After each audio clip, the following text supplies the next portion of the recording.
مستمعين راديو دوجما، لقائنا بيتجدد بيكو مع ألقابها في صيامها. والنهاردة هنتكلم عن لقب جديد وهو شورية هارون. والشورية هي اللي بيستعملها أبونا الكاهن في القداس، وبيحط جواها الفحم والبخور وبيطوف بيها الكنيسة بحركات طقسية معينة.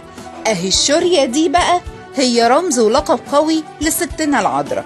فالفحم اللي جوه الشورية هو رمز للناسوت، أما النار اللي جواها فدي رمز للاهوت، والاتنين متحدين جواها بغير اختلاط ولا امتزاج ولا تغيير.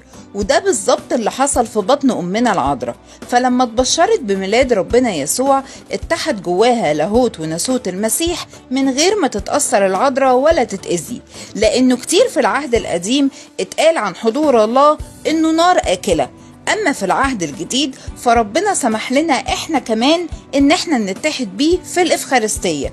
وفي صلوات الجمعة الكبيرة في الساعتين 6 و9 بنقول لحنين هما طاي شوري وتي شوري، وفيهم بنذكر الست العذراء وبيتقالوا بطريقة حزينة مليانة بأهات، دليل على بكا العذراء تحت صليب ابنها. وفي كل قداس بنحضره كمان بنقول لحن طاي شوري، وكل ده علشان تفضل كنيستنا بتفكرنا بأمنا العذراء شورية هارون، من حوت اللاهوت والناسوت وولدت إلهنا رب الصباؤوت.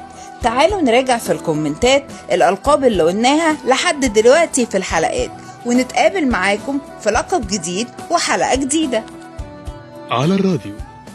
راديو دوجما 3.10.